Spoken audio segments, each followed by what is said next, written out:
I'd like to welcome you to WCPT AM's Out Chicago. Think of us as Sunday brunch with your gay best friends. Now, please welcome your host, Ellen Miller. And good morning, everybody. Smoke them if you have them. I guess we've all had them this week, whether we like it or not. It's scary. Welcome now to Chicago. Scott is having a well-deserved day off, and I'm sitting in the host seat today. And if you just heard that voice, you may recognize the lovely and talented news veteran, 30-year news veteran, and my lovely wife, Kathy Voltmer. Hi, honey. Hi, co-pilot. Hi, everybody. It's so good to be here. We're always saying to Scott, you need to take more time off so I can be on the show more. So he decided to take a day off. He did. And he deserves it, and I'm so happy he's doing that. Me too. He gave us a little assist with some of the bookings, so that was awesome. Thank you, Scott. It's all good. We're going to have a great show today, of course. We're going to be speaking to Chicago country crooner Andrew Saw about his new album, American Rough.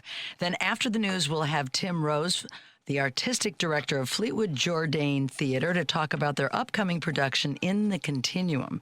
Then we'll welcome director J.D. Cottle to tell us about Yo-Ho from the always adventurous Babes with Blades Theater Company. You can find us on Facebook Live, on the WCPT and Out Chicago Facebook pages, and at heartlandsignal.com. You can also call us or text us if you feel like you don't want to have your voice on the air, but you have something to say and you want us to hear about it. You can do that at 773-763-9278. Do give us a call. We're looking forward to your calls today. And Kathy Voltmer. Hi. Hi, honey. I mean, hello, Kathy Voltmer. You're always like, oh, what did you do this week? Well, we did everything together. We did everything together. So you don't really have to ask me. For folks who don't know, I was on the radio in Chicago for about 30 years. My longest stint. Is that all? Ellen and I met at XRT, but my longest stint was at The Drive for 15 years. Mm-hmm. From the beginning, when they started. Yeah, I was the second live voice on the air at The Drive, the classic rock station. The first live voice on the air was Bob Stroud, and I wanted to give a shout out to him before I forget, because he retired this week, and he is one of the greatest. He is one of the goats of Chicago radio. And we saw him this week and raised a glass and paid a little tribute, and it was fantastic. I hope he has a wonderful, bright retirement ahead. I don't know what he's going to do without anything to do. And he's a heck of a nice guy, too. He's the best. He and his wife, Diane, are lovely people. If you're listening, Bob, we're going to have you over for dinner here sometime soon. Promise. As soon as we find a day. We promise. So we've had a busy week. You know, we were very fortunate to be able to do the things we do. And we celebrated our 15th anniversary a week later because we were kind of doing other things last weekend. But we celebrated by going to Top Chef Season 23 contestant Seeger Bayer's new wonderful speakeasy-style restaurant. I guess it's been open about 2 years, but it feels new. We got to experience something very unique Friday night as a celebration, and we can't talk enough about what a wonderful experience this was. It was one of the coolest nights of dining I think I've ever enjoyed, or at least that I can remember. I just loved it. It was our 15th anniversary dinner. We've been together 31 years. Anybody who's listened knows the story. I don't want to bore you. But we were just kind of waiting to do something special. And it's intimate. It's this underground supper club. They text you the location and some suggested wine pairings the week of. And we're sworn to secrecy on the location. Yes, but it's exquisite food. The vibe is perfect. It's like being at the best dinner party you can ever imagine. It is just the coolest. Truly. We were seated with a really nice couple from Berwyn, Jeff and Shauna.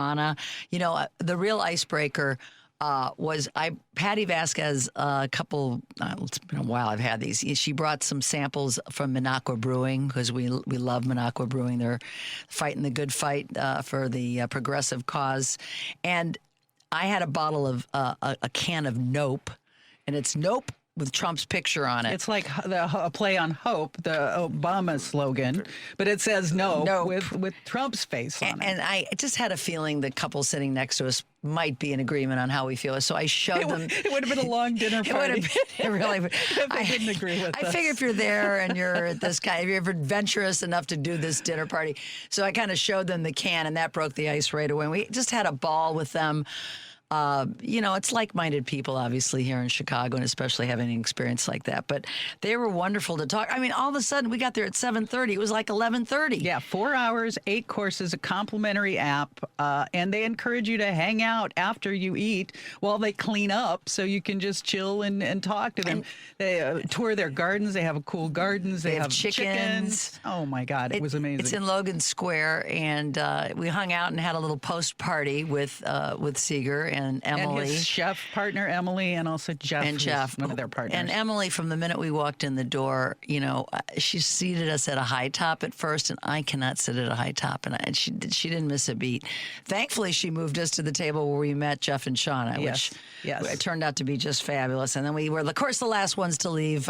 We always are, every party. That's a warning if you ever invite us anywhere. We love chefs, and we love food. So anyway. We used to collect chefs. We used to collect them. We have a new Seeger one. And Emily. Look out. Anyway, it's called Barbaria, and you can go on there. I think you can just Google it, and we made our reservation through Talk. You pay in advance. But anyway, we talked about sitting at the table about community. That we have to, in this troubled time, find a lot of things that bring us joy. Mm-hmm. And one of the things that bring us joy is great food and community, being able to talk to each other about positive things and things that matter. Yeah. And the community also can include, theater or music. And we experienced some great live theater this week, too. We sure did. We were at the press opening of Octet, which, of course, started at Raven. It was so fantastic, and it's high demand for tickets that the Goodman picked it up and moved it into the Owen Theater. It's so inventive. It's an a cappella musical. If you're a little freaked out by a cappella music, some people are. Trust me, it's so accessible. It depicts an emotional support group, 8 characters who are gathering because they're in the midst of a spiritual crisis caused by technology, toxic relationships to the internet. And some of it hit very close to home. Yeah, a couple of the opening monologues, especially about the light glowing in bed when we're laying in bed or with your partner.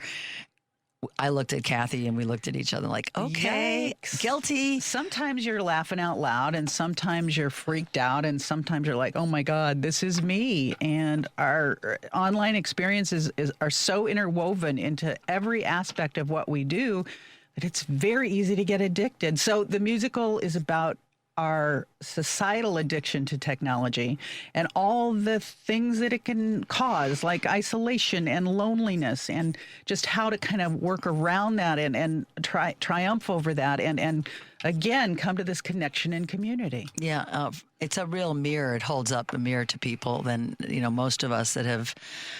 Look, I'm not going to deny it. We're on that phone all the time. Part of it is, as a real estate agent, that's my whole world is my phone. If someone wants to get in touch with me, if a showing, a client, whatever, it's on my phone. So every time I open it, there's, of course, something flashes about what Ding Dong has done or something else, and just totally draws you into, okay, well, I got to look further into this, and before you know it, you're 20 minutes of scrolling and doom scrolling, but it's really I think it's a brilliant production, and apparently I'm not the only one that thinks it's brilliant, because Lin-Manuel Miranda is making a musical out of it. I don't know the timeline, I don't know anything else about it, but we did hear that.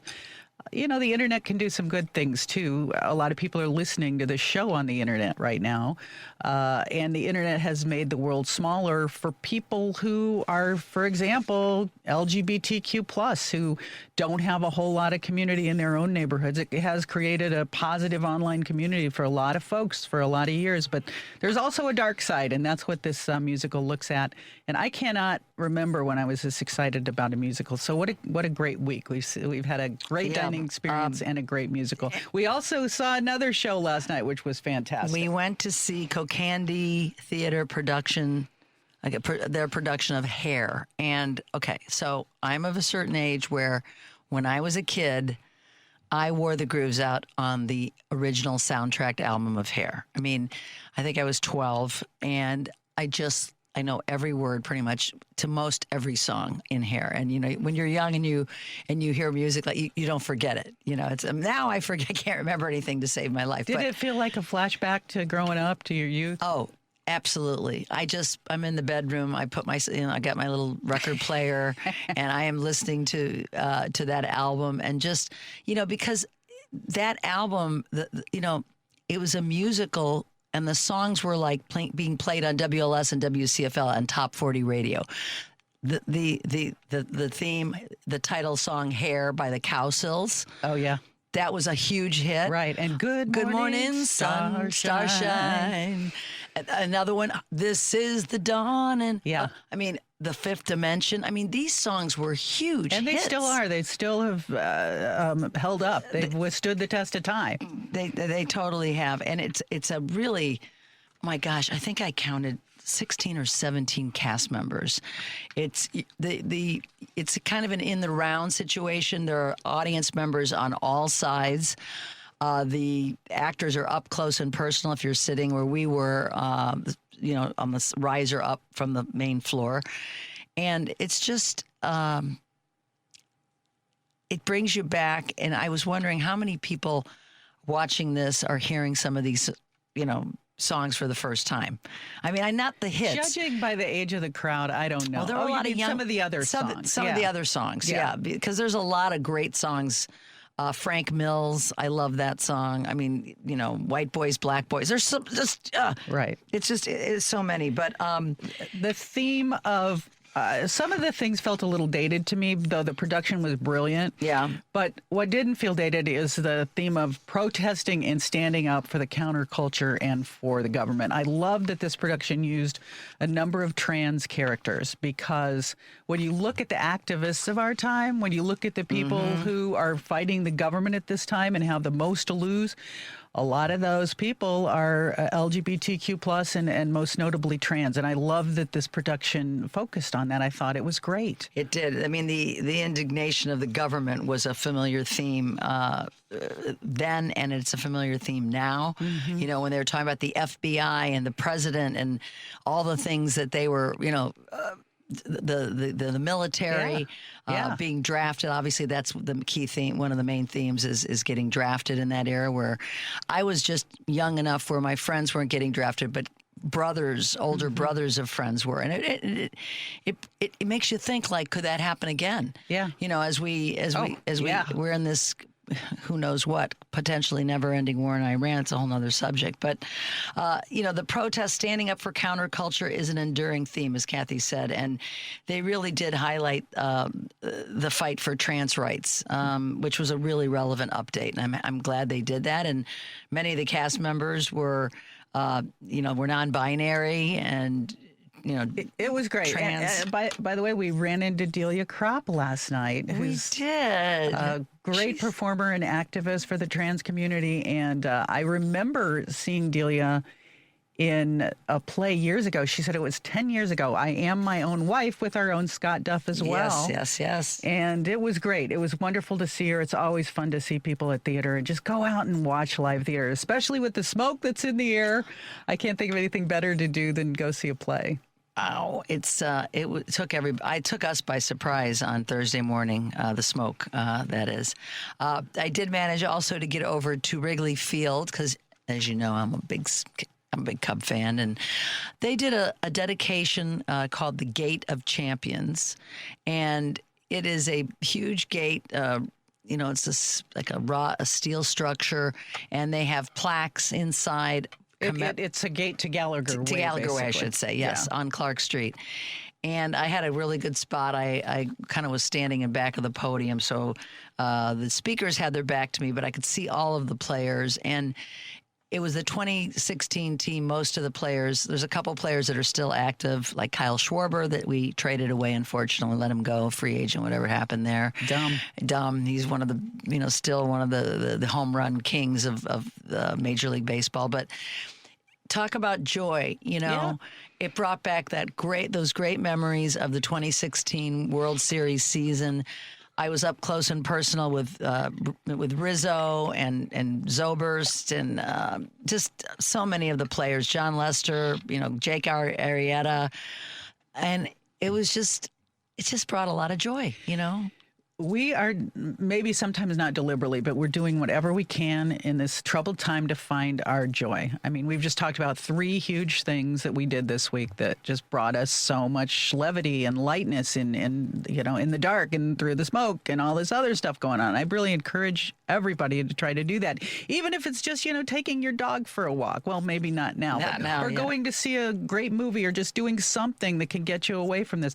As someone who did news for many years on Chicago radio for 30 plus years, we tend to marinate in this stuff, and it is not healthy. We have to stay, it's a challenge. We have to stay committed, and we have to stay informed, but we also cannot marinate it and let it bring us down all the time, because it very easily, again, back to what we were talking about with Octet, it's very easy to just doom scroll and stay in that space. We have to work maybe a little harder now to bring ourselves out of that space and bring ourselves some joy. We do. I don't know how many times we get together with friends and after a few, cocktails or whatever, it's like, it always goes back to ding dong, dear leader, what we're going through. But when we were sitting next to the couple at Barbaria, did I pronounce it right? Yeah, Jeff and Shauna,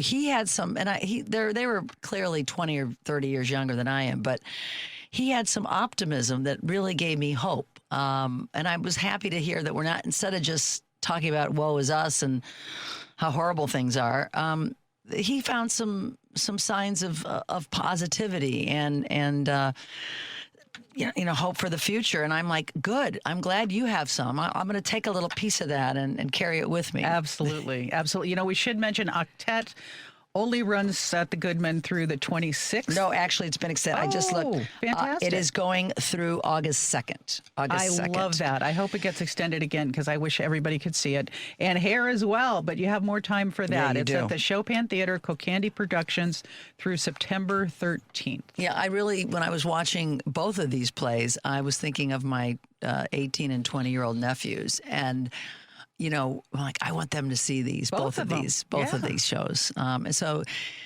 it's a great, if you have kids of that age, teenagers, young adults, both of these shows, I think, could be really informative for them in so many ways. I mean, Hair is of its time, but it is also timeless. And Octet, for sure. Social media, the internet, that's going to be a problem for years to come. So lots of great stuff out there. We are going to take a break, but before we do, I think Kathy has a word. Looking to purchase a home or refinance your existing home? Call Team Hochberg, your trusted local lender with nearly 800 five-star Google reviews, like this one from Chuck.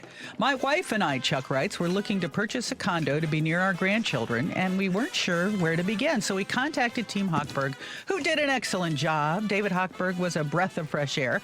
No baloney and very transparent, which was refreshing. He knows his stuff like the back of his hand. No gimmicks, no BS. Thank you, David. Let's review. Chuck and his wife wanted to move closer to their grandchildren, so they contacted Team Hochberg. David answered their questions and helped them purchase a condo near the people they love most, their grandkids. If you want the same outstanding service Chuck, his wife, and thousands of WCPT listeners received, call Team Hochberg 855-563-2843 or visit 56david.com. That number again, 855-563-2843, or visit that website you know and love, 56david.com. ACM, Equal Housing Lender, NMLS 643114. You got it. We're going to take a quick break, and we'll be right back on Out Chicago.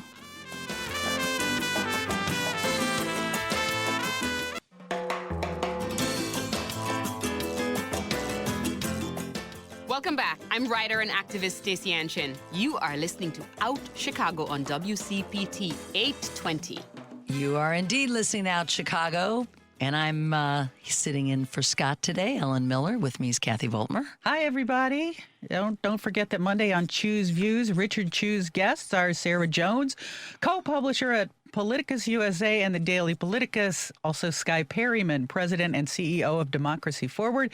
And Mike Nellis, Democratic strategist and host of Endless Urgency with Mike Nellis. Also this week on the show, Iowa State Senator Caitlin Trey, Illinois House Majority Leader Robin Gable, North Carolina Democratic Party Chair Anderson Clayton, and Rick Smith, host of The Rick Smith Show on WCPT. That's Choose Views, weekdays from 6 to 8 a.m. Central on WCPT, 8:20 a.m., the Heartland Signal website, tune in, YouTube, and Facebook. You got it. So we were treated, I use that word very sarcastically. We're just talking about not marinating and all the negativity, but we have Here to. we go. We'll just take a dip. We're not going to marinate. We'll just take a little dip. Before I do that, I do want to remind listeners, give us a call. We'd love to hear from you. 773-763-9278. What's on your mind? It could be something we're talking about. It could be something you want us to talk about. We're here for you. Give us a call. 773-763-9278. So, as I was saying, thankfully, we were at Octet. Okay. And we did not have to deal with, well, I tuned in when I got home a little bit because I'm curious. Had to watch it. Thankfully, ABC and NBC did not run it. Apparently, CBS did cave in the end. And I'm not surprised CBS caved. Look what's going on there. I couldn't believe that we heard in the first place they weren't going to run it because, you know, it's a lying propaganda show. Why we've been through this. This has been litigated. Of course, Ding Dong is up there trying to pre-steal the midterms. Is how I look at it. Of course he is. I'm so worried about this. But among the things he talked about was they declassified a number of election documents and released them. They alleged they were outlining vulnerabilities in the U.S. election system, but the documents did not do that at all. They were so heavily redacted. The findings were unclear. It did not say anything. But, you know, he throws all this stuff up against the wall. His followers, his disciples, do not check it or fact check it. And so they think he's declassified all these documents and they prove something.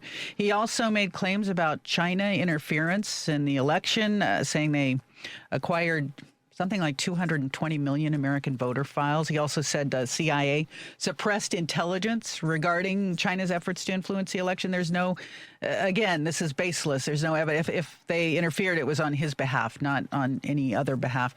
He also, once again, threw out these baseless claims of non-citizens voting. He said he threw out this number, 278,000 non-citizens registered to vote in federal elections. He said, lie, lie, lie. They have never provided details about this. They just make the claims. People who don't do their homework think the claims are real. Once again, he pushed for this dumb Save America Act, this fascist voter suppression bill, strongly urging Congress to pass it. It would require proof of U.S. citizenship to register and mandate voter ID at the polls. And as we know, it would disenfranchise so many people. And then he had the nerve to frame election integrity as his top priority ahead of the midterms. Election integrity, he wouldn't know if it hit him in the face. Of course he wouldn't. It's so 1984, the George Orwell, so Orwellian, because what he says is the opposite of what's going on. But, you know, people are still believing him. No evidence did he bring out. In fact, the release of these of the information, which is all old information regarding the 2020 election, and other elections, the 2016.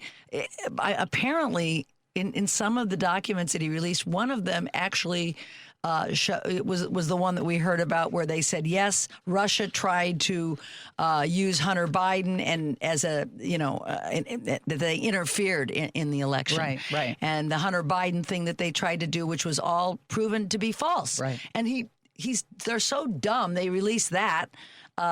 And that was, of course, for him. They were trying if there was interference, it was for him, basically. You know, and of course, did he mention, was there any interference in the 2024 or 2016 when he won? No.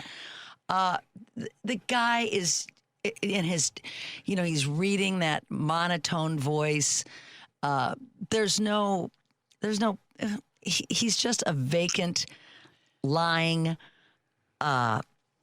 cheater. You know, he's a Yeah. cheater. He's Yeah. a cheater. And, you know, the other thing is a lot of people wonder if they did a little cheating themselves. You know, they say how, well, you know, you can get into these machines. Well, some people think Elon Musk did get into the voting machines. I think Elon Musk got into the voting machines. My opinion only, but I do think there's... For the 2024 election. Yeah.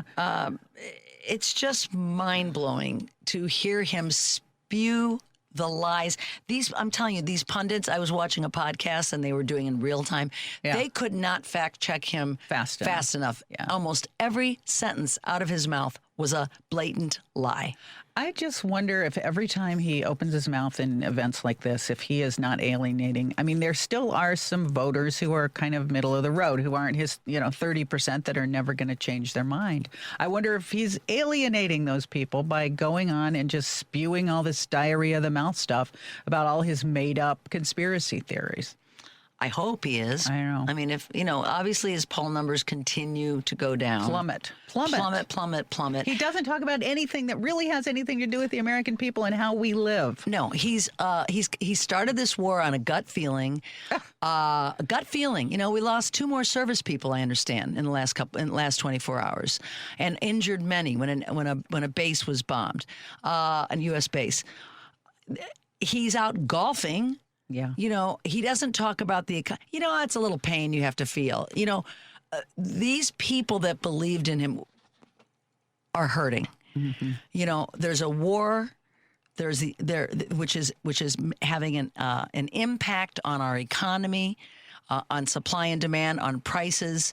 Look at the problem with the raging diarrhea. Oh, well, yes. I mean, again, we can point to the Doge cuts. Lack of inspectors. Lack of oversight. We're going to be seeing more and more things like that, sadly, because they made so many deep cuts to federal protections. The government is not always there to hurt you. The government's there to help you when it comes to things like this. Food safety, top among them, or water safety, top among them. You can fool some of the people some of the time, but even his former supporters are feeling the effects. And we said when Kamala lost, until they feel it themselves, because we knew what was going to happen. Those of us that, don't trust him. Right. Those that trusted him, America first, no more wars, no more, they are the ones that are finally, sadly, they're feeling it in the worst possible way. But is that causing them to turn on him?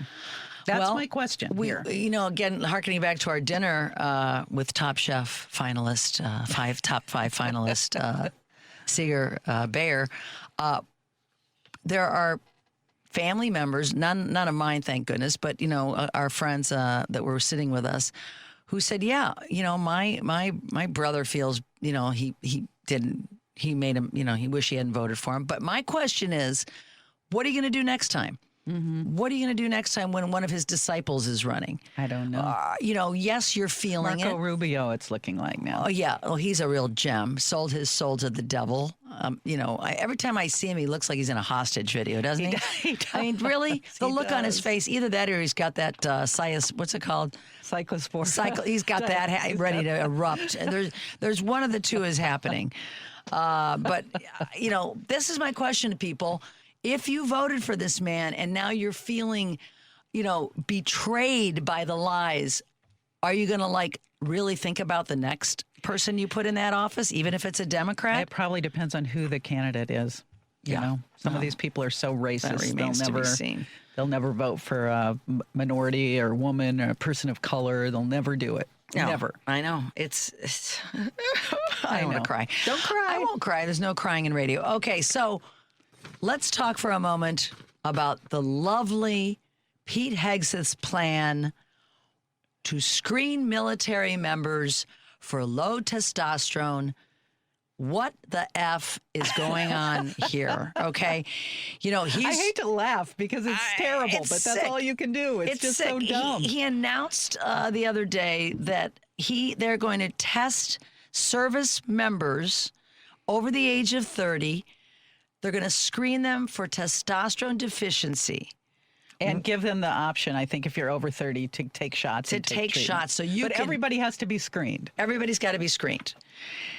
and they want them to operate at their very absolute best. It is so ridiculous. If you look at most medical groups that came out to talk about this, they oppose routine screening if you're healthy.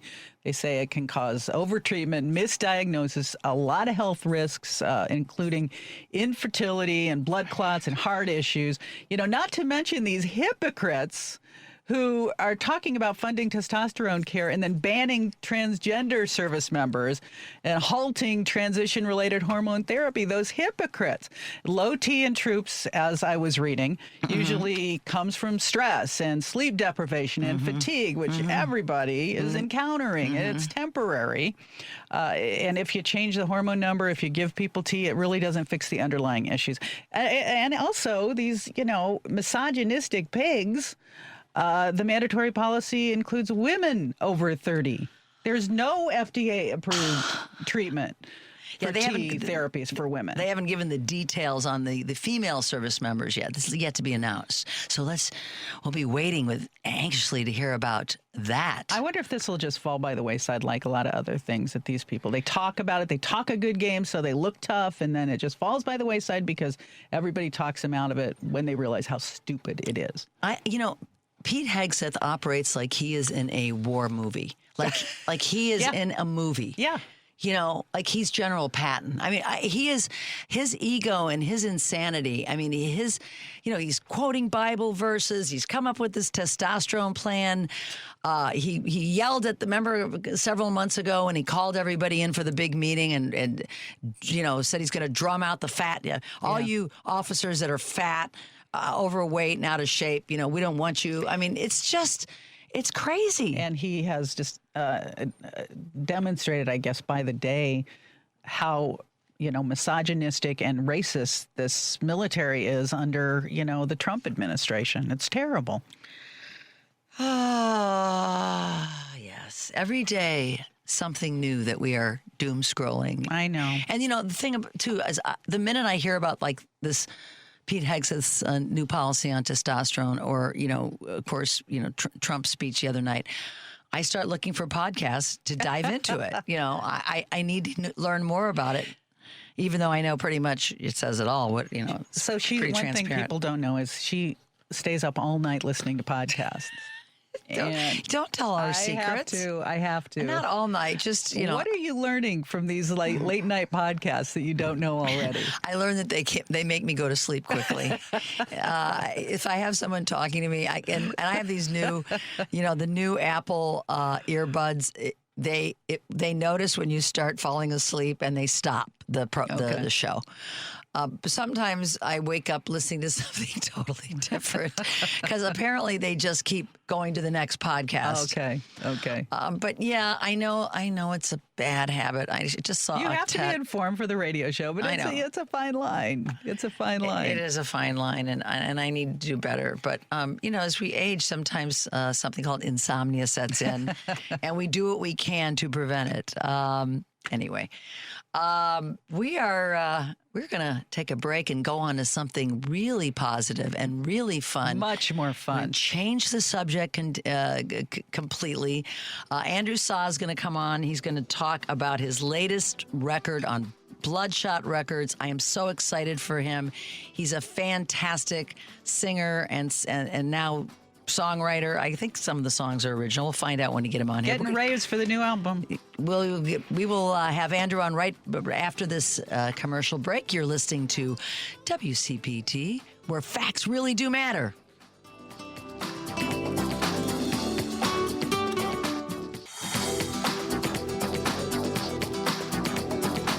Welcome back. I'm improviser Matthew Van Colton. You're listening to Out Chicago on WCPT 820.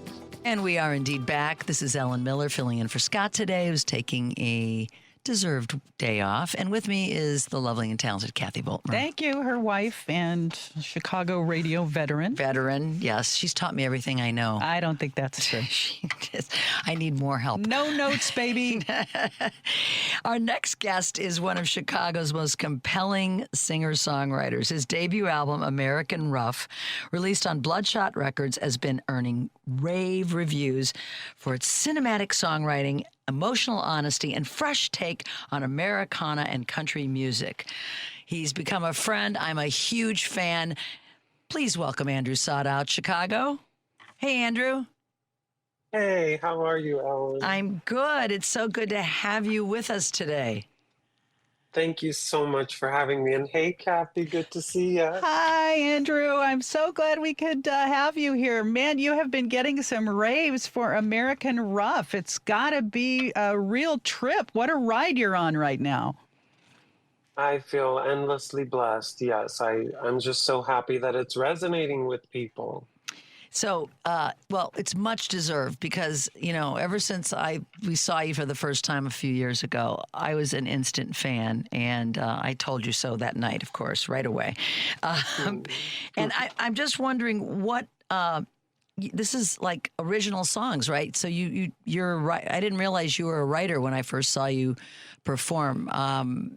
Did you always perform original tunes, or is this kind of a new path for you? It's definitely not new. You know, I was always an interpreter, and in my education background is mostly in theater, which again is an interpreter. You know, and so to be the source of the material, I really had to train for that. I really had to take some songwriting classes at the Old Town School of Folk Music, and it's been a long time coming. I've been writing songs on and off since I was 18. So this is the first batch with a lot of good help from some other songwriters that I felt was worthy of putting down on plastic, as I've been saying. So what does it feel like to finally have these songs out in the world? It's got to feel very vulnerable in a way. Oh yeah, you know, that's actually a comfortable part of it for me. You know, I find a lot of comfort being vulnerable. I know you can probably recognize that when I'm on stage. The thing that I'm the most excited about is that I've just been working on them for so long. You know, it's more just there's been this anticipation of, oh, we've been sitting on this, like, is this gonna resonate? And again, I'm just so happy that it is. It obviously, as Kathy mentioned, you're getting rave reviews. The title American Rough, it's very evocative. I mean, what does American Rough mean to you? Why was that the title that you chose? You know, this character, American Rough character, or few characters, are the others that I'm singing these love songs, these devotionals to. I was reading a lot of poetry when I started writing this record, and American Rough came to me from reading the Calamus poems by Walt Whitman in his collection In Leaves of Grass, which these Calamus poems are very much about like the manly, masculine affection between two men. And, you know, the word rough comes in my mind from like, in gay culture, there's something called rough trade, which is like a hookup who's likely maybe still in the closet, maybe blue collar worker. And in English culture, in the 30s, I read that Quentin Crisp referred to the guys who were maybe homophobic as the roughs, and that it's kind of like a Shakespearean "thou dost protest too much, methinks" kind of a vibe there. But yeah, it was meant to be evocative. I wasn't sure that was going to be the title, but my collaborator, H.C. McIntyre, when I had presented that song to her, she said, oh, I think this is the title right here. So it makes sense, especially the way, you know, how you're explaining it. It's obviously, you know, deeply personal and relatable. Were some of the songs more difficult or actually liberating, either or both, to write? Oh, yeah. Every song was liberating to write. They never felt difficult. In fact, I think that's a testament to my collaborators, or our trust in each other. and each other's taste. It's really incredible to not be the one responsible for every part of the equation. Like to be able to work with others and lean on their strengths when I'm not feeling strong, or when everyone agrees on something, this is the thing to do. So I hope that answers your question. It does. And you say others. How did you assemble the musicians and the collaborators that you used? Who else is on the record with you? Well, for the writers, it's me, H.C. McIntyre, and Liam Kazar. Oh, Liam Kazar. He's great. Oh, yeah. Liam, what a Chicago legend. Now he's living in Brooklyn, but he wrote the song Under You for me for this record. And then he and I worked on this song on the record called Gorgeous Things. And then Heather, HC, I met by chance. We were both interviewed for a No Depression article back during lockdown in the pandemic. And I saw her photo, her name, H.C. McIntyre. I thought, oh my God, is she related to Reba? Yeah. Turns out she's not. Oh, darn. But we like Reba. Oh my gosh, my mom modeled her whole life after Reba. Wow. But HC, I listened to her music and I thought, oh my God, another queer alt country songwriter whose poetry, her voice and her poetry, I was just so taken with. And so Sully, my manager, said we should ask her to produce the record, and the rest was history. Okay. But she put together the backing band, a lot of the backing band for the record. We recorded it down in North Carolina, where she lives. And I brought Spencer Tweedy, who's been a good friend, to play drums on the record. We love Spencer. Who doesn't? He's what great. He's been on the show. He's been on the show with us. I know Sue very well. I've known her for years, his mom. And I always, when I see her, I'm like, you raised some fantastic boys there. I mean, really, Sammy and Spencer's just such a lovely, not only is he talented, but he's just a really special person. And I know you know that. Yes, and so sweet and supportive and generous, and that whole family, they're all so sweet and supportive. Yeah. But yeah, that was our crew. Good crew. Out Chicago and Ellen and me both have been huge supporters of you because we just love you and we think you're amazing, but also because you are a, queer country artist. You really represent. But it feels like with this record, you're going to be able to move beyond some of those labels. And how do you feel like listeners are connecting to this record regardless of their background, regardless if they're in our community or not? Well, I mean, that's a really good question. I definitely come from a position of tenderness and love. And as I mentioned earlier, a lot of these songs are devotionals. Like they put me in a position of less power. And I think that a lot of people, there isn't a lot of that kind of music out there. There's a lot of posturing and there's a lot of bravado. And as I've often said, I probably can't say that word on the radio. Yes. What I'll say? Very good. Thank you, Andrew. What I will say is that I'm a sweet guy. I'm a tender guy, and I can't tell you how many straight guys have embraced me after a show and thanked me for offering that perspective and position as a songwriter. How can they not? One of the standout tracks is Lavender Cowboy, and I know that honors your mentor, Patrick Haggerty of Lavender Country. Can you tell us a little bit about the relationship with Patrick and how he influenced both your music and your life? Yes, absolutely. Talk about tenderness. What a tender soul, Patrick Haggerty.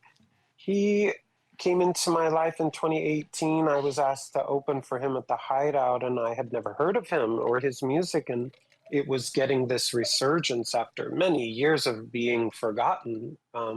His record written in the 70s. And I was just so taken by this little gay grandpa, on the stage.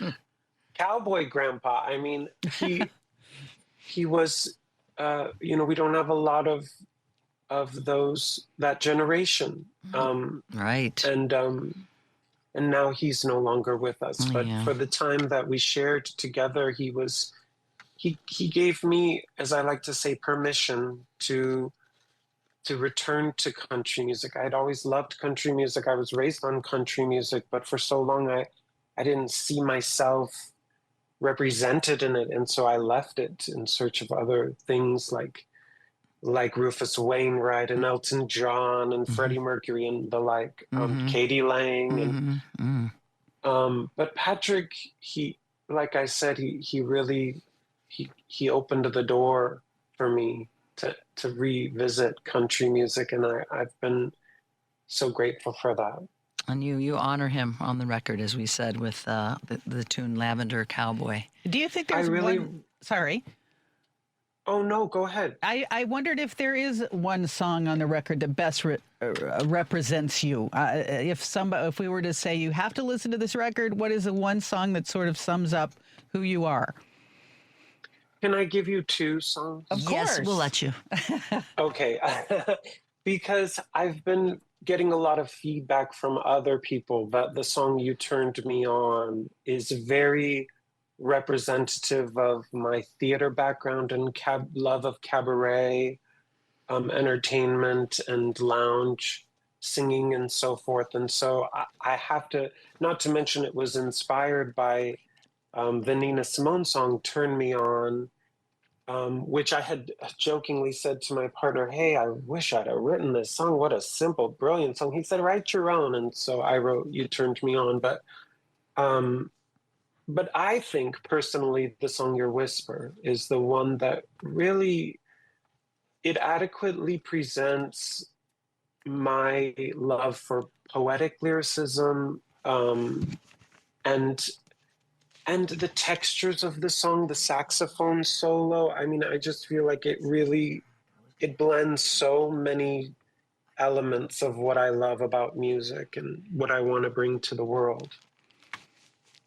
Well, we're so excited about this album for you, and we're so excited for other people to hear it. Is there someplace live that you're going to be playing soon? I follow you on social media, so I've seen you've been around quite a bit. Is there any upcoming shows we should know about? There is going to be a Chicago show on the horizon. I can't say when, maybe in the beginning of the new year.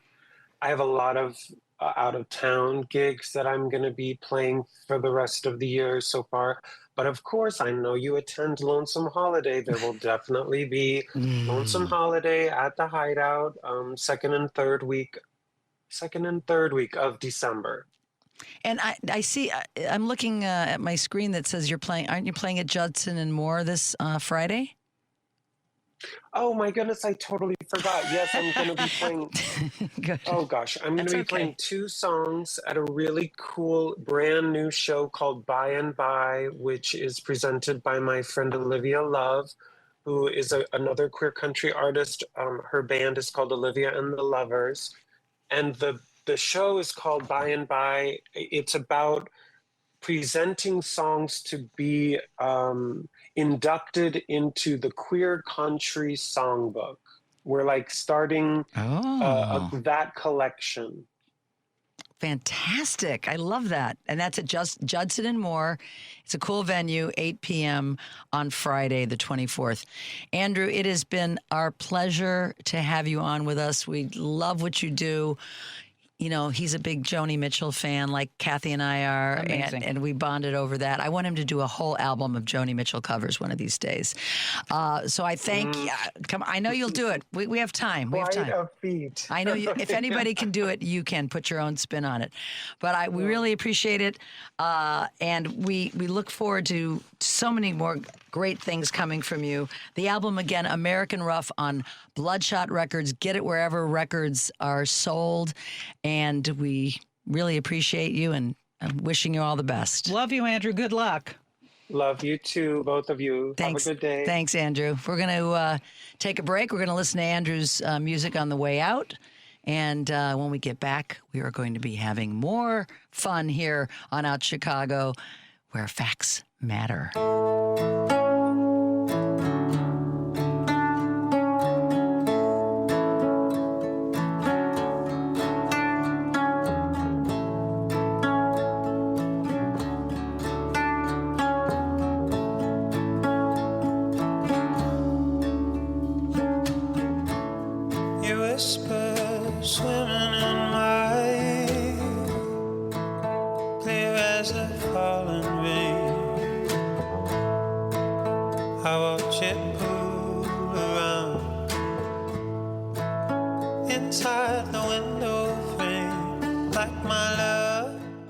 I'd like to welcome you to WCPT AM's Out Chicago. Think of us as Sunday brunch with your gay best friends. Now, please welcome your host, Ellen Miller.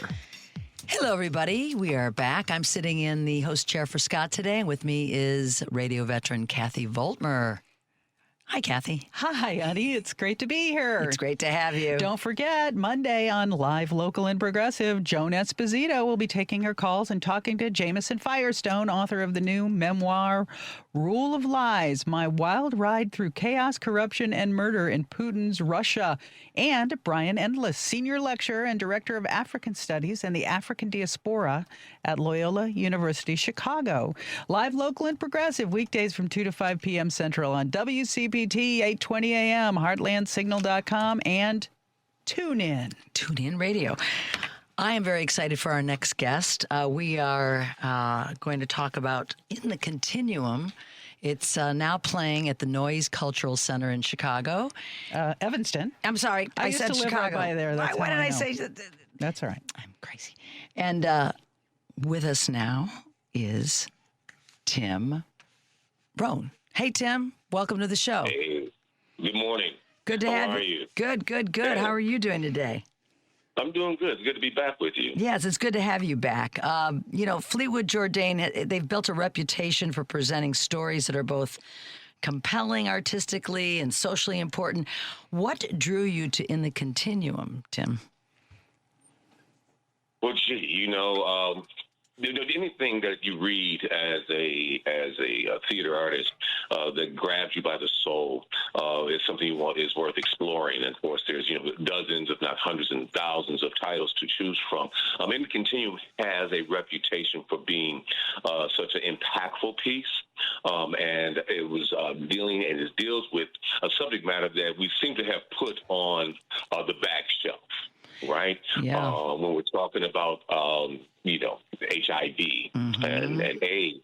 And so this exploration between the two playwrights who collaborated on this, Vinay Guerrera and Nikki Salter, they've, I think, have done a really good job of seamlessly putting together these two stories of women, one from South Central LA and the other one in Zimbabwe. Now, in the play, do they know each other, or is it just two non-parallel stories that sit side by side?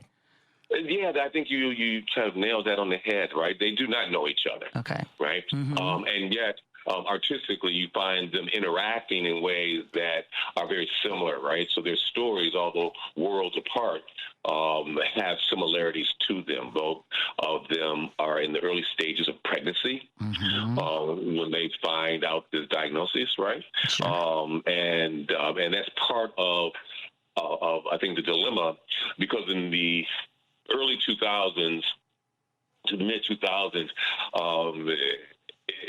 the diagnosis of HIV was not the same death sentence as it was a decade before, but there was still the heavy social sort of impact of being diagnosed this way, right? But yeah, these two stories come together. They collide at times, and sometimes they sit apart. There's some dialogue involved, and there's obviously a stream of monologues that take place. It's interesting that it's about two women because, often when we think of AIDS, we know it affects women, but gay men is what comes to mind. So why do you think it's important that this particular story be told? reminder of how delicate life is. And through the choices that we make, these two women were not, drug addicts. They weren't, promiscuous. Unfortunately, the two men that they loved brought this disease to them. And so I think the way that they present it, and I know that it can, and obviously, it's a grim, thing to be told, that you are HIV positive. But the two playwrights have really put a lighter spin on how they present the material. So you're not sitting in the darkness the entire time. You are actually sitting in some very, very humorous ways of how they are dealing with life and the people that they have to interact with along the way. And they portray many different characters throughout the evening.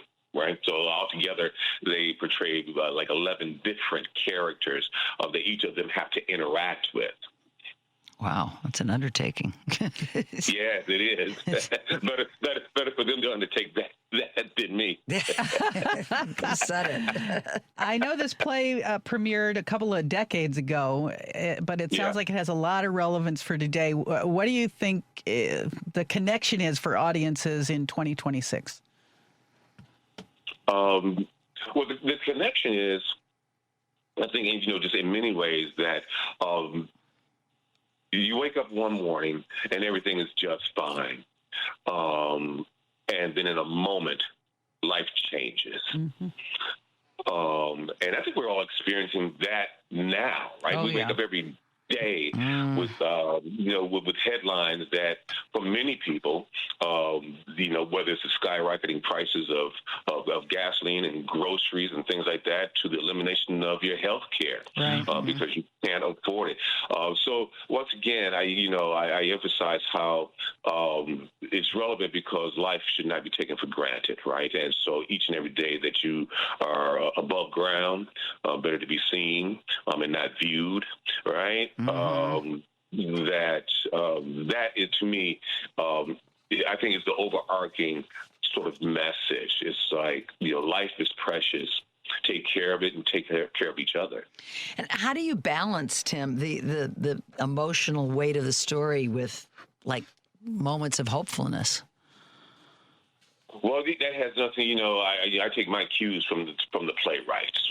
They have done, and they were young women when they created this. They were both graduate students at NYU at the time. They created this Obie award-winning, Pulitzer Prize-nominated play, right? So they wrote a script that, as a director, allows you to see the lighter side of the personality of these characters and these women. And so the balancing act really comes from the template by which they have given to me and the performers. Wow. You're wearing a couple of hats in this production. Explain the hats you're wearing and how that gives you a unique perspective on the story. Oh, you mean like as the parking lot attendant and the janitor? Yeah. Yeah. We forgot about those two. We just knew about the direction and being the set designer. But tell us about all that. Oh, those other things, yes. Yeah. No, I enjoy designing sets and working along with the different muralists and painters that come on board to collaborate on this. And then as the producer, making sure that obviously all of the T's are crossed and I's are dotted and the checks are being cut, and making sure that everyone that's involved are motivated to work together in a collaborative spirit. And as director, maintain that collaborative spirit with the performers and giving them the sense that they're not just puppets on a string, but they are a part of the creative process. And that, to me, is paramount if you're going to create engaging theater, is that all the artists are engaged. And that's the director's mission for me. is to make sure that everyone has a voice and that everyone has a paintbrush in their hand and a series of colors by which to help paint this story. So how did you manage designing the set and directing? I mean, did you have the set completely figured out, or did you have to kind of improvise as you directed along the way? Once again, in the play, when you open it up, they tell you that this is a minimalist play. And anything else that you try to put a spin on, I think distracts from the storytelling. And so what we're creating basically is a black box theater feel to it, without a lot of different accoutrement around it and a lot of different furniture pieces and things. We rely heavily on a fantastic lighting design. A lot of the sound design is actually coming from the actors themselves, and so some of the sound effects that would normally be done by a sound designer are being created by the actors themselves.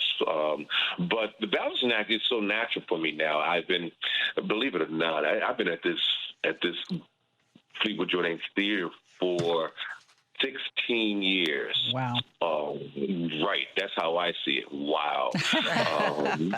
How has Fleetwood-Jourdain grown and changed over those 16 years? I know your a long ongoing commitment to telling stories from the Black experience, but how's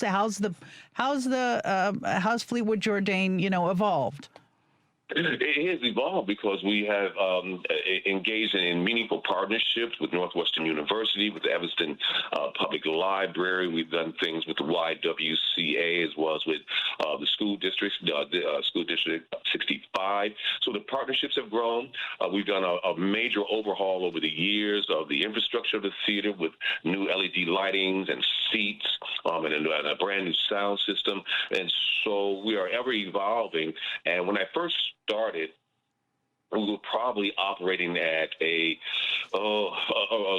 clip of around 15 to 20% audience capacity, and we hover somewhere around 80% now.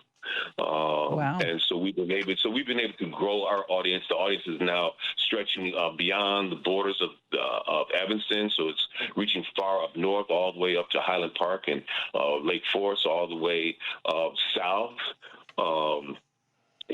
To Blue Island. People are coming in to see our shows, and you go out west, and so our audience has grown tremendously over the years, and I don't take credit for it. I give the city of Evanston major kudos because they have continued to invest financially in the theater and to give me the resources that I need to make those changes happen.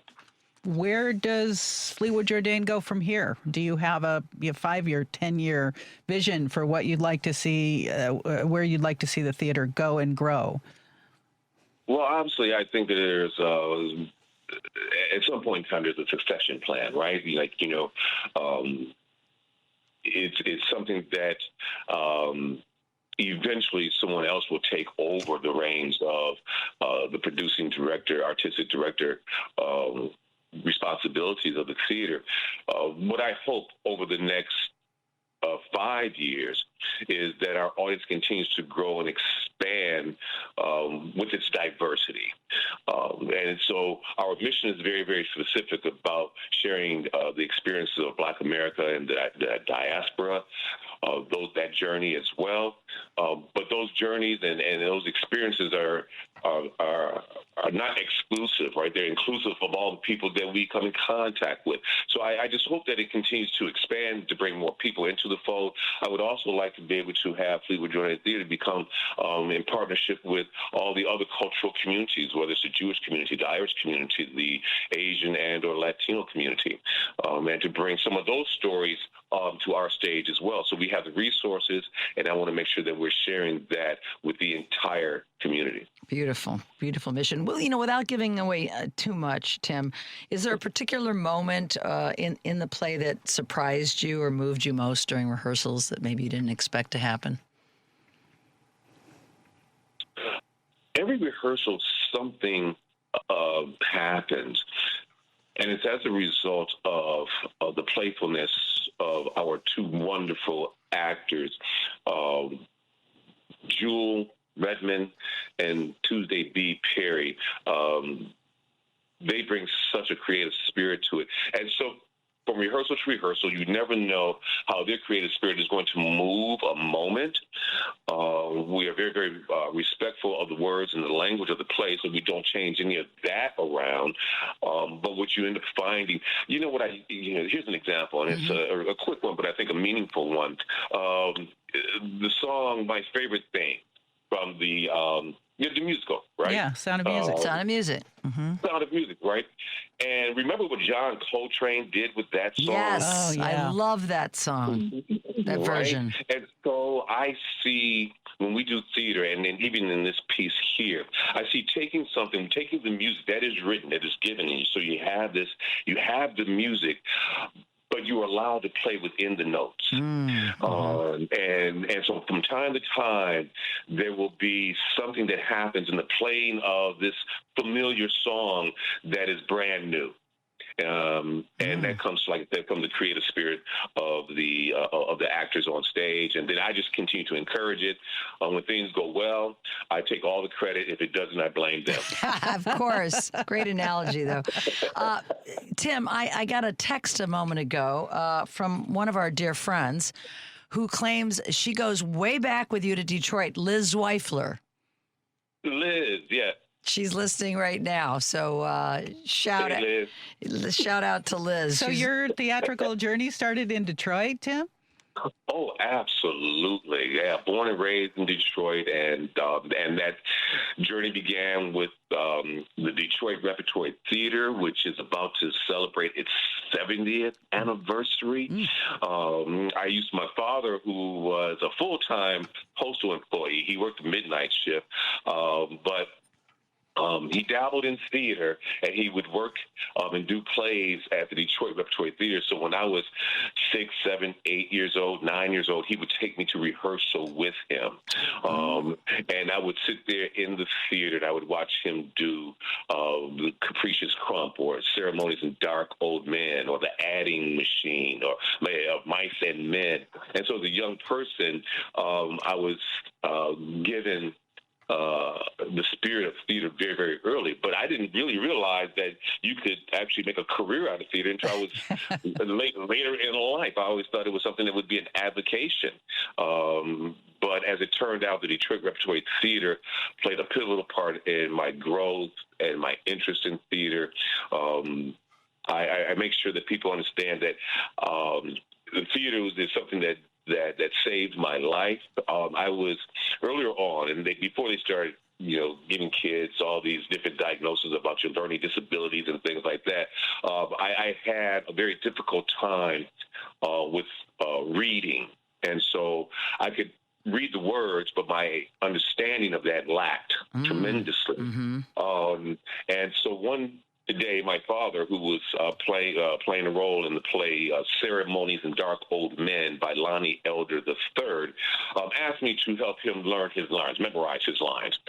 And he was doing this before he went to work. He had to go to work at 8 o'clock at night or something like that. And so I was, of course, I could read the words. And so he said, I'm going to play Mr. Jenkins, and you're going to read all the other characters. So I said, great. And we began to do this exercise of him memorizing his lines. And this play, Ceremonies in Dark Old Men, I began to understand like nobody's business. Wow. He went to work that night, and I finished reading the play, and I could tell you everything about the play. I didn't know what a protagonist was at the time, or antagonist, the rising conflict and resolution. Those words had not come into play for me yet, but I could describe the play and the action and surmise why certain characters were doing certain things and how it affected them. And so I began to consume plays like other people consume textbooks. So as other people would take an hour to read a couple of chapters of a textbook in high school even, it would take me 4 hours to read that. But I could consume a play in an hour. Wow, the entire thing. your comprehension level got a kickstart from that, and the rest is history, right? Yeah, the rest is history, absolutely. Well, Tim, it's been a real pleasure to have you on with us in the Continuum at Fleetwood-Jourdain Theatre in the Noise Cultural Arts Center is running 7:25 to 8/9. You can get tickets by calling their box office or any other good way to get tickets. I guess it's fjtheater.com really is the best way to get tickets. FJ Theater. And as Scott says, it's theater with an R. It's theater, THEATRE, because they're fancy like that. That's what Scott would say. Fancy like that. You know what? Is there a way that we can give some tickets away to your listeners? Is that possible? We're going to have to let's try and do that for next week if we can, because we kind of need a little. But if you'd like, we would like to try to do that. That would be great. Okay. Yeah, next week, we open up. We open up next week, like you said, on the 25th is a preview, 26th is a press opening. We run into August the 9th, and maybe we can hook several of your listeners up to come and experience Fleetwood-Jourdain Theatre for themselves. We will tease that for next week, and we'll tease it now. And next week we'll manage. We'll figure out a way to give away a pair of tickets. So we'll be in touch for the details on that. Okay. Yeah, that's great. I appreciate you. Oh, of course. Tim Rhoze, it's been a real pleasure to have you with us. Break all the legs this coming Thursday. Is it Thursday? Thursday. It will be next week, Saturday. Saturday. Oh, I got my days right. And I know it sounds like not only a really great play, but an important play for people to see and take in. So again, appreciate you and break legs. Thank you very much. Have a great Sunday. You too, Tim. Thanks, Tim. We are going to take a quick break, and when we get back, we're going to be talking with the fight coordinator for Babes with Blades. You're listening to WCPT's Out Chicago, where facts matter.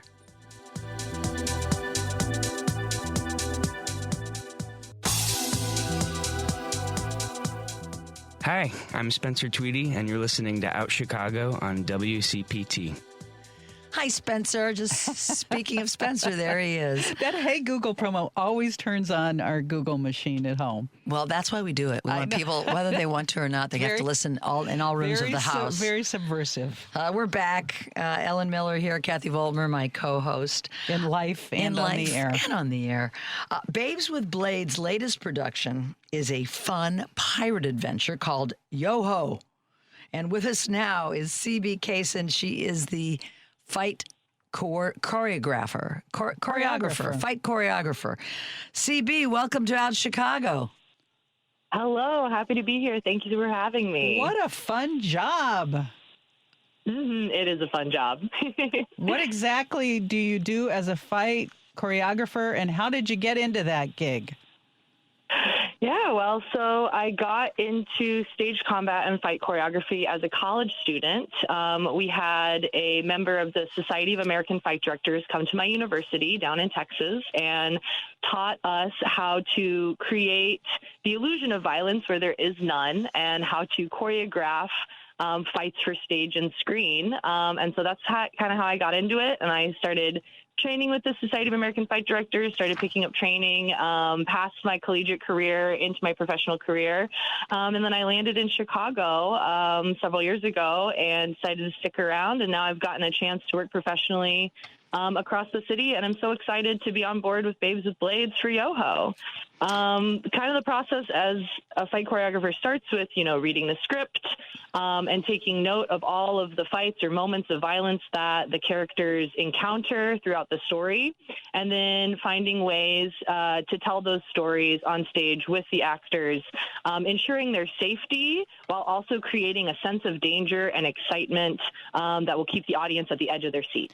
So speaking of the story, can you give us a little background on what the story is actually about?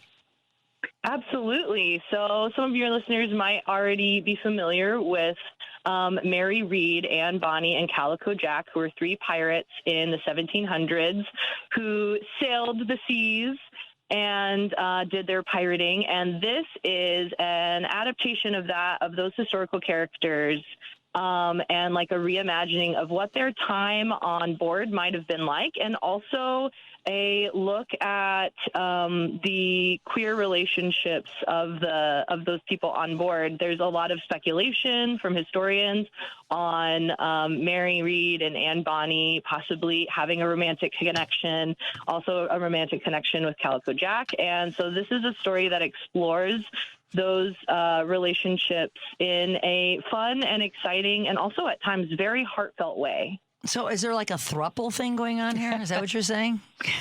I wouldn't call it a throuple, but I would say you got to come see it to find out. Ooh, titillating. All right. But there's plenty of fighting and excitement there. There's also plenty of romance as well. If you take a look on our socials and you see our poster, it's done in the style of like a one of those romance novels from back in the day, very dramatic and like, billowing shirts and a sunset in the background kind of gives you a feel for the romance aspect like of Harlequin romance come to life.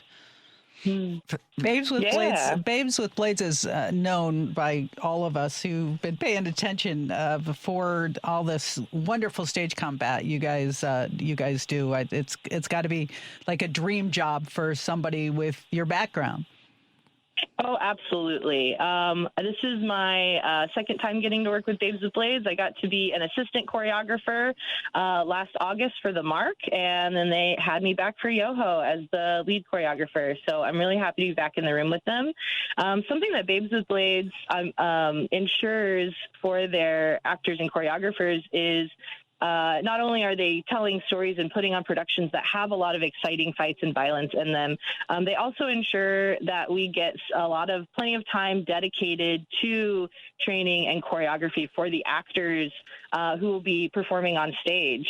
So my assistant Mimi Madison and I had a chance to do some teaching, to do some drills, to like get people's feet wet. A lot of our actors had a little bit of background in sword fighting already, had some stage combat experience. We hire people who kind of have that base to stand on, and then we give them the tools to succeed on stage and performance. So what actually led you to be interested in stage combat? Well, I was a dancer first, like many people in my profession are. So I had a movement background and a theater and storytelling background. And I can remember being a little kid in the backyard, and all I wanted to do was pick up a stick and fight with it. And so now I get to do that as an adult for my job. And for those that, aren't familiar with Babes with Blades, although we've, had people on over the years, but, tell our listeners why Babes with Blades even exists. I would say Babes with Blades exists to create a place where women and people of other genders can come together and tell stories for them and by them. And to build in a place for queer stories, for women's stories, for other people of other genders, to see themselves on stage, to see themselves represented, and in a way that is not always typical in the mainstream. So Babes with Blades really provides a way for those stories to be told. Good. And is there any other theater group like it in the country, or is this unique? Is Babes with Blades unique? I think it's pretty unique. I heard about Babes with Blades long before I ever moved to Chicago, kind of through other fight friends and other people in the stage combat community. I heard about, hey, there's this company, there's a theater company up in Chicago, Babes with Blades.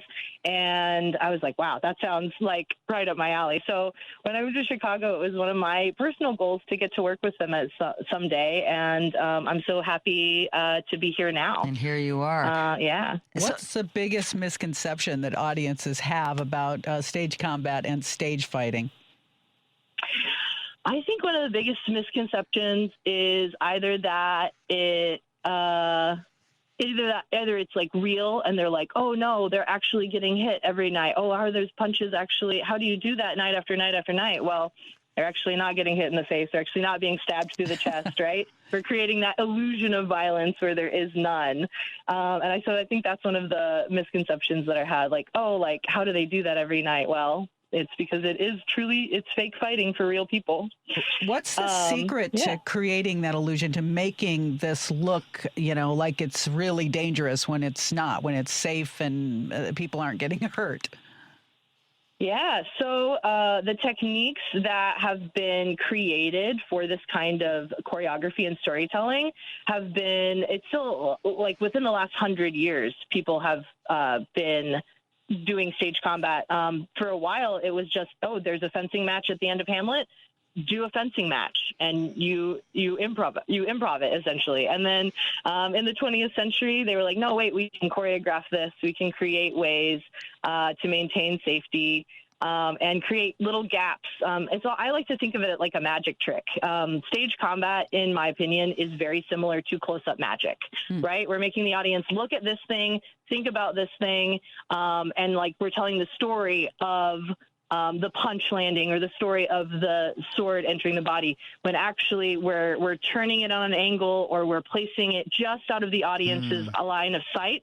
And then the actors are acting like, wow, that really hurt, or wow, that really went through my body. And so it really is a lot up to them to sell the impact, or to sell the story of, ooh, this is what's happening to my character in their body right now. So are a lot of the actors like frustrated Olympian wannabe fencers, or do they come with no experience at all, or is it all over the map?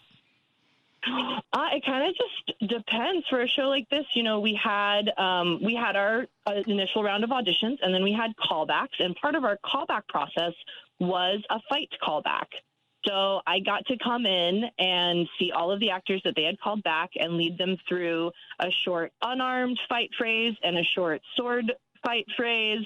And then they got a chance to practice it with a partner, just the way you might do a cold read. You read it once or twice with your partner, and then you show it off to the casting agents. Yeah. So I got to see where people were in the room. And the director and I got to make some decisions, and we were able to cast people who had a good, strong acting background and who also had the capability to take on this level of choreography.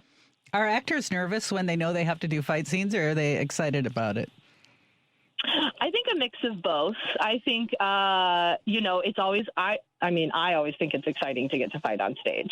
And I think it's exciting for them too, because it's also not the kind of thing that you run into in every single play you get cast in, it can be pretty rare to have a chance to hold a sword and be a pirate on stage.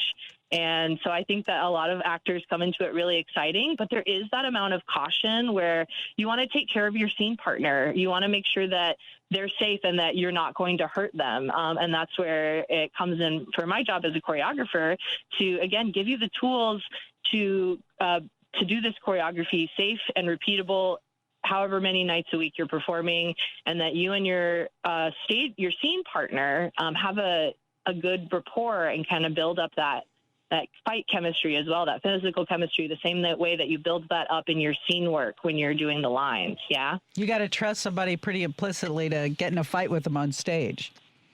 Yes, absolutely. You're really working together, not against each other. Without giving away any surprises, is there one thing that the audiences might still be talking about on the ride home?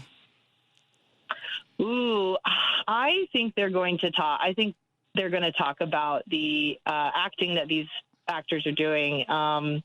Like I said, there's some really funny moments. There's like moments in this show where you will belly laugh 100%. And there's also moments where you're going to get your heartstrings pulled at, and you're going to, feel that romance or that heartbreak or that whatever it is for these characters. And so I think those are the moments that people will be talking about on the way home. We also, without giving too much away, I do think people are going to talk about the seagull fight, and I'll just let that live. You'll have to come see what that's about. The seagull fight? There's a seagull fight. No, hopefully no seaguls are harmed in the making. No seagulls are harmed in the making of the production of Yoho. So, Yoho is described as sexually charged. Do Do you handle that part too, or is there an intimacy coordinator we had a on? Wonderful intimacy coordinator, Alyssa. I can't remember Alyssa's last name off the top of my head, but she was wonderful. Came in and in a similar way where we're asking actors to create the illusion of violence on stage, and that can feel a little daunting or a little nervous with the choreography of that. And how do we find out how to tell this story in a safe, repeatable way? Our intimacy coordinator also has that, like, kind of another end of that job. Like, how do we create these intimate moments between these characters? And it is quite sexually charged. How do we create that while still maintaining safe boundaries and maintaining a sense of professionalism? And she's done a great job with the intimacy. It's absolutely beautiful work that she and the actors have put into those parts of the story. What do you hope audiences come away from Yoho saying? What they'll come away saying? Yeah. What do you feel? What do you hope they take away from it? I think they're going to take away a sense of joy and a sense of thankfulness to be, these queer characters in this story, in this time frame that they're being presented in, did not have the ability to be seen as they were in public society. Didn't have the ability to love the way they wanted to love out loud. And I think that people in today's age, right? Fast forward to 2026, where we have made leaps and bounds for gay rights and for queer people and for trans people. I think that they're going to walk away with a sense of thankfulness for how far we have come and how we are now able to be our true selves and to live and love out loud. Wow, it's an important play, and it's a fun play, and it's a reminder, it sounds like, of queer history, which makes us all feel really empowered. CD, it's been a pleasure to have you with us. Yoho now playing. Oh, it opens today, right? Today, the 19th? We have our first previews today, and then our official opening is on the 25th. And the 25th, it runs until August 29th. All performances are at the Edge Theatre off Broadway, which is at 1133 West Catalpa, with select performances available for streaming. So tickets and info at babeswithblades.org. It was a pleasure to have you, and it sounds like just such an original and special play, and it's really interesting to hear about what goes on behind the scenes when it comes to the fighting. Thank you, CB. I've been in radio for over 30 years. I've never spoken with a fight choreographer before, so thank you so much for enlightening us. Wow. You're our very first. My pleasure to be the first. Thank y'all. Break legs on the first preview tonight, CB. Excellent. Thank y'all so much. Have a great rest of your Sunday. You too. Thank you very much. Hey, that's wow. That's cool. That is really cool. What a cool job. I want to see that show. I know, me too. I really, that's what I love about when we have guests on that are, talking about a production in depth. It's like, man, there is so much out there. And in Chicago, I mean, from octet to hair, I know, to women pirates fighting and being sexually charged. I mean, it doesn't get much better than that. We're going to take a break, and when we come back, it is going to be the thrilling final moments. You can't even say it. Yes, I did. You did not. Thrilling show-stopping moments of Out Chicago. We'll be right back.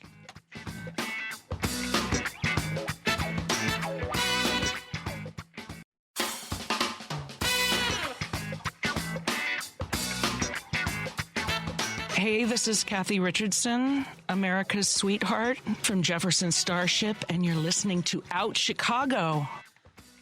Yes, you are listening to Out Chicago. I'm Ellen Miller, sitting in for Scott on the host chair. With me is Kathy Voltmer, my wife, radio veteran, and fantastic person, if you can't thanks, tell. Sweetie. I love you so much. Thank you.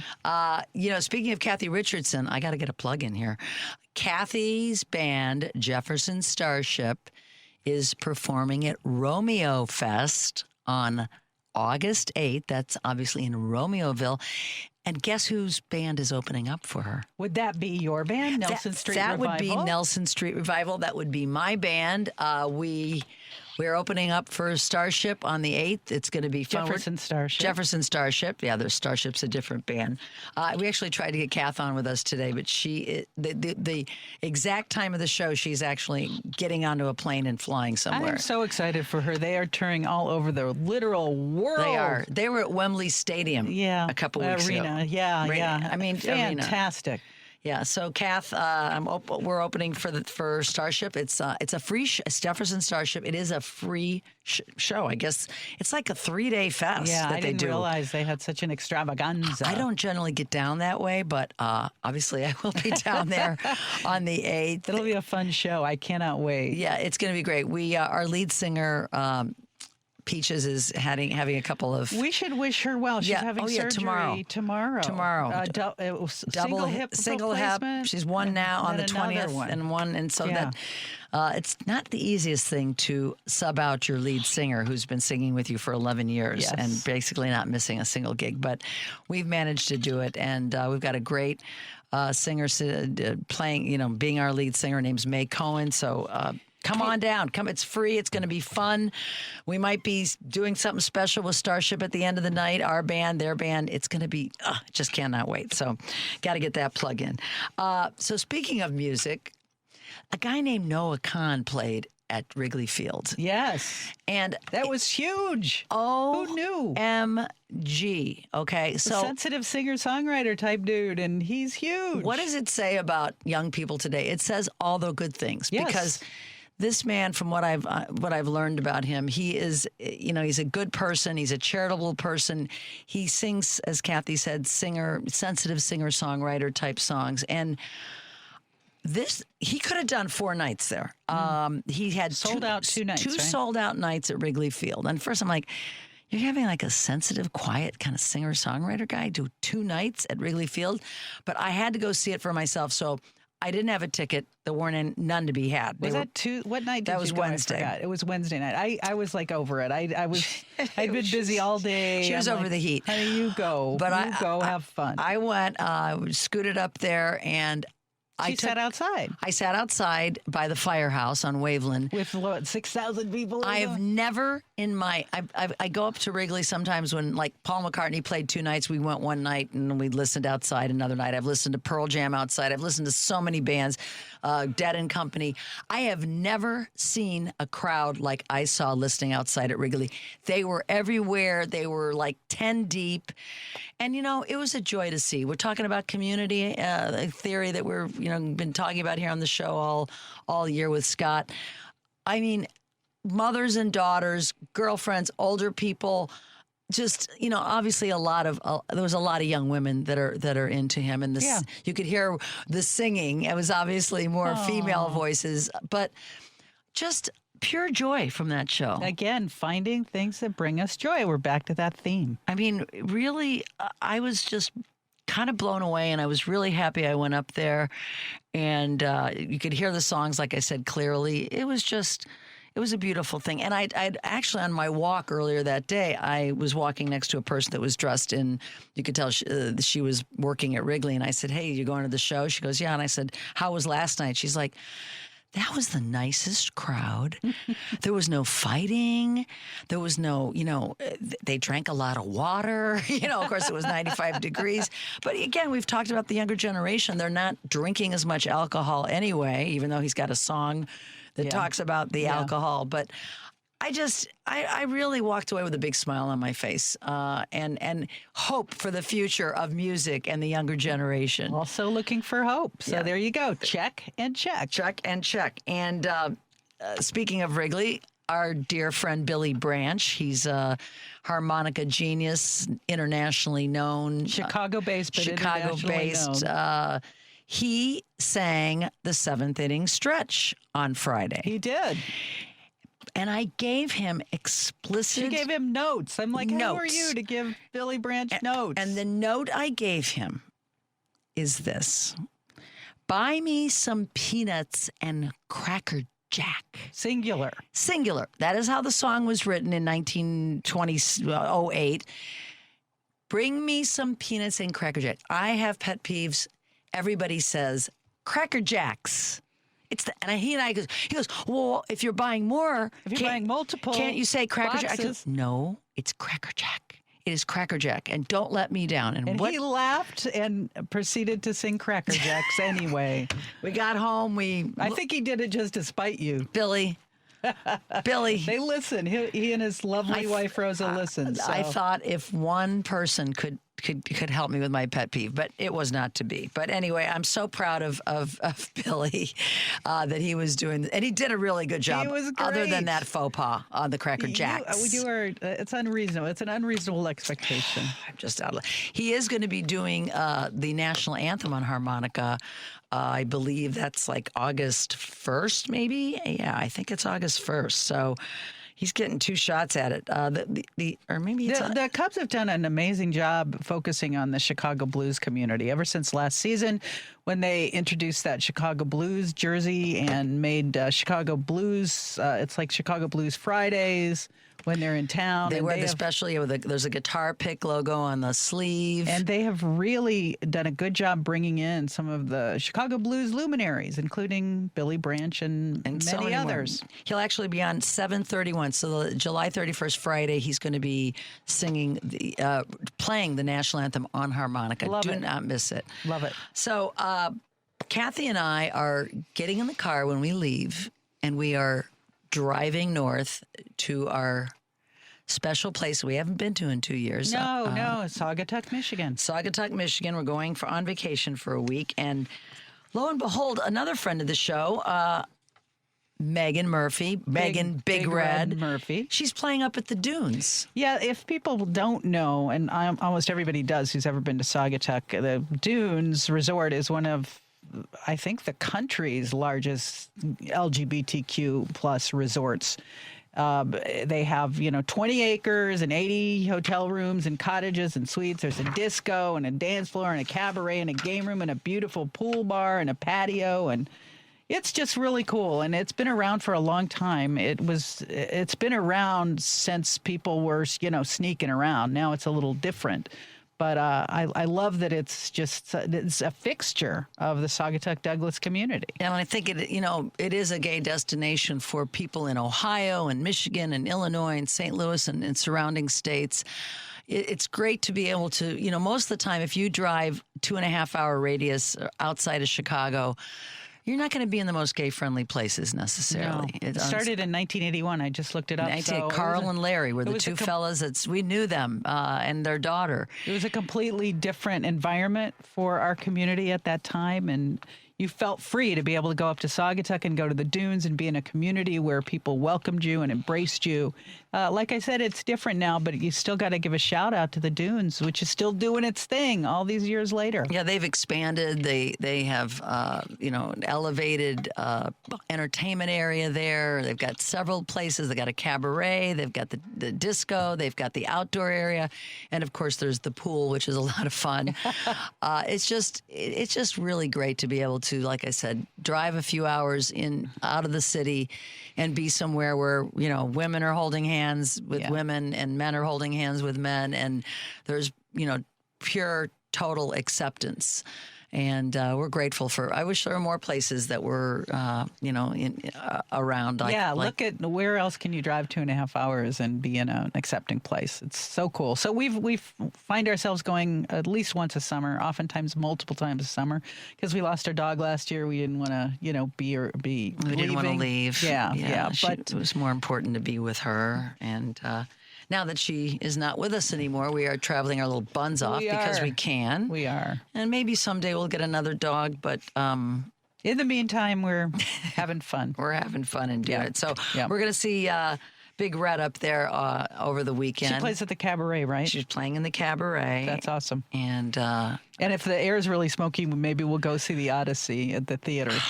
Gosh, you know what? We were looking at the map on the way in, and there is a sliver of better air that happens to be right over Saugatuck. So it's just a little hazardous. It's just a little hazardous if you have issues, but not bad. So anyway, people hang in there. I know it's rough with the smoke and the president and the president and the what's his buns who wants to give everybody testosterone that doesn't want it.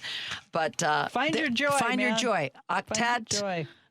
hair, Babes with Blades, so much more. I want to thank our guests, Andrew Saw. Andrew Saw, you heard a little bit from him at the end of the segment. He is truly a beautiful person inside and out and such a talent. So check his latest record, American Rough, out on Bloodshot. Tim Rhoze, thank you so much, Tim, for being with us today at the Fleetwood-Jourdain. Go see the Fleetwood-Jourdain production. And in the Continuum. And CB Cason, the fight choreographer with Babes and Blades. Yoho, I want to thank Matt Byrne, my board op today, our board op doing a fantastic job. Thank you, Matt. Paul, thank you Paul. for being there, ready to go and rolling with the flow. And of course, last but not least, the lovely and talented Kathy Voltmer, my partner here today and in life. And I'm grateful every day for that. Thank you, sweetie. Thank you, Scott, for the opportunity. I will see you next week. And in the meantime, stay proud.